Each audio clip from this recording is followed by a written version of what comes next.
Story है, आपने गौतम बुद्धा का नाम सुना है? एक व्यक्ति गौतम बुद्धा के पास आकर बोलता है कि मुझे ये समझाओ कि मेरा क्या वैल्यू है इस अर्थ के ऊपर, मतलब मेरा वजूद क्या है, मेरी वैल्यू कितनी है, मेरी कीमत कितनी है।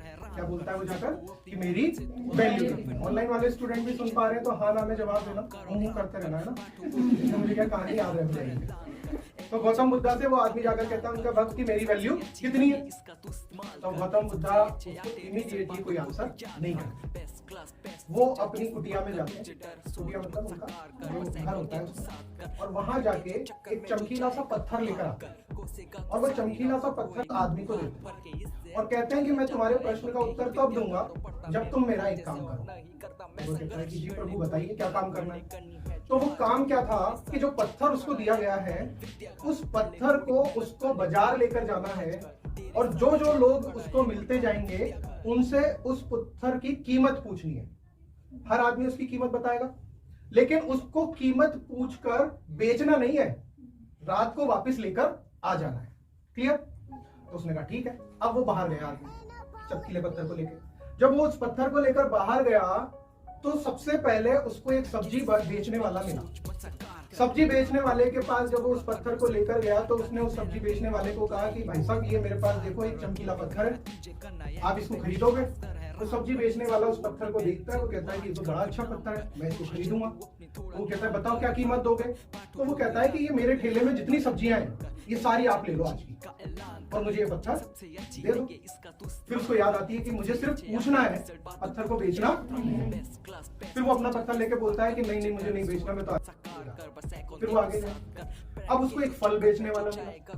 अब जब फल बेचने वाला मिला तो उसने उससे भी सेम सवाल कहा कि ये पत्थर है मेरे पास और मुझे पैसों की जरूरत है, क्या तुम ये पत्थर खरीदोगे? तो वो पत्थर देखता है, वो भी बड़ा आश्चर्यचकित हो जाता है कि इतना नायाब पत्थर है। तो वो कहता है कि हाँ मैं ले लूंगा। तो वो कहता है कि बताओ कितने पैसे दोगे? तो वो कहता है पैसे तो नहीं है मेरे पास, ये सारे फल हैं, ये आज के फल मेरे, तुम ले लो, मुझे ये पत्थर दे दो। फिर उसे याद आता है कि मुझे ये पत्थर बेचना नहीं है। फिर वो आगे जाता है। फिर एक सोने चांदी का दुकान मिलती है जहां पर सोने चांदी के आभूषण थे, वो सोने चांदी बेच रहा था। तो वो सोचता है कि क्यों ना इससे पत्थर के बारे में पूछा जाए। तो वो जाकर उस सुनार से पत्थर के बारे में पूछता है कि भाई ये पत्थर मुझे बेचना है। वो सुनार समझ जाता है कि ये पत्थर तो बड़ा नायाब है। तो वो कहता है कि बताओ कितने में बेचोगे? तो वो कहता है आप ही बताओ आप कितने में खरीदोगे? तो वो कहता है कि मैं तुम्हें 100 सोने की अशर्फियां दूंगा, ये पत्थर तुम मुझे दे दो। वो बड़ा आश्चर्यचकित रह जाता है कि इस पत्थर के बदले 100 सोने की अशर्फियां मिल रही है। लेकिन फिर उसे याद आता है कि मुझे पत्थर बेचना नहीं है। फिर वो आगे जाता है। अब आगे उसे हीरे का व्यापारी मिलता है जिसके हीरे की दुकान है, जो हीरो को तराशता है, जो हीरो की पहचान रखता है। अब वो पत्थर उस हीरे के व्यापारी को दिखाता है, नगर सेठ को। अब वो नगर सेठ उस पत्थर को देखता है और पत्थर को देखने के बाद उस पत्थर को हाथ जोड़ता है और वो उस व्यक्ति से कहता है कि मैंने अपने पूरे जीवन काल में ऐसा नायाब हीरा, इतना बड़ा हीरा मैंने जीवन में नहीं देखा, तुम मुझे इसको कितने में बेचोगे? तो वो कहता है आप बताओ। तो वो कहता है कि मैं अपनी पूरी दुकान, पूरी संपत्ति तुम्हें दे दूं तब भी मैं इस पत्थर की कीमत नहीं चुका सकता। और शाम को वो पत्थर लेकर वापस आ जाता है आश्रम में गौतम बुद्धा के पास। गौतम बुद्धा को ये सारी कहानी सुनाता है और कहता है कि मैंने आपका काम कर दिया। अब मैं सुबह जो प्रश्न लेकर आया था, क्या प्रश्न था? कि मेरी वैल्यू क्या है, मुझे समझा दीजिए। तो गौतम बुद्धा कहते हैं ये दिन भर जो तुमने काम किया है यही तुम्हारी वैल्यू है। अगर तुम ऐसे इंसान के पास जा रहे हो जो तुम्हारी प्रॉपर कद्र नहीं जानता तो वो तुम्हारी कीमत सब्जी वाले की तरह लगाएगा, वो तुम्हारी कीमत फल वाले की तरह लगाएगा। और अगर तुम ऐसी जगह जानते हो या ऐसी जगह जाते हो जो तुम्हारी कद्र समझते हैं तो वो तुम्हारी कीमत उस हीरा व्यापारी की तरह लगाएगी। अब इस कहानी से हमारे जीवन में क्या रिलेशन बनता है? रिलेशन ये है बच्चों, हम सब नर्सिंग किए हुए, सबने डिप्लोमा डिग्री किया हुआ। अगर आप अपना रिज्यूम लेकर किसी प्राइवेट हॉस्पिटल में जा रहे हो, नर्सिंग होम में जा रहे हो, तो आपकी कीमत कितनी लगाई जाती है वहां पर? 15,000, 18,000, 20,000। और हम अपने आप को महीने भर 15,000, 18,000 में सेल कर देते हैं। हम अपने सपनों को सेल करके उनके सपने पूरे करने में लग जाते हैं। यस और नो? अगर हमने कुछ अच्छा सा एमएससी वगैरह कर ली, हम कॉलेज वॉलेज में पढ़ा रहे हैं, तो हमारी कीमत कॉलेज वाला कितना लगाएगा? 25,000, 30,000। यस और नो?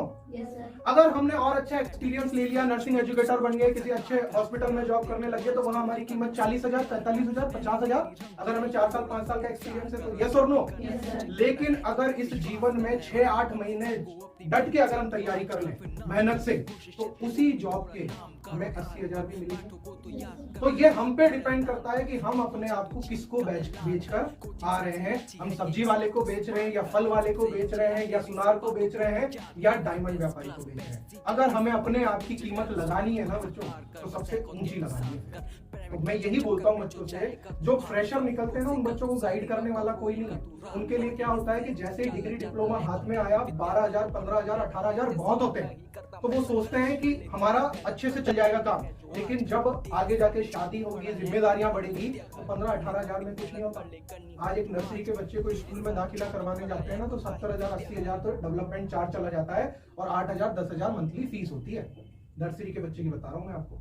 अगर अच्छी एजुकेशन करवानी है, आप चाहते हैं कि आपका बच्चा प्राइवेट स्कूल में, किसी अच्छे स्कूल में जाए, तो जब हमें पता है कि आने वाले टाइम पे हमारे रिसोर्सेज उतने नहीं रहेंगे, अगर हम यही प्राइवेट जॉब करते रहे तो हमारे एक्सपेंसेस उतने नहीं हो पाएंगे। और जब एक्सपेंस ही नहीं कर पाएंगे हम बच्चों के ऊपर, तो फिर इस जीवन का क्या वैल्यू?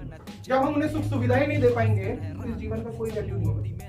तो हमें ये समझना चाहिए कि जहां हम वंचित रह गए जिन सुख सुविधाओं से, हमारी आने वाली जनरेशन वो सारी सुख सुविधाओं से वंचित ना रहे, उसके लिए हमें प्रयास करना पड़ेगा। हमें ये वजह बनानी पड़ेगी कि इसलिए हमें सिलेक्शन चाहिए।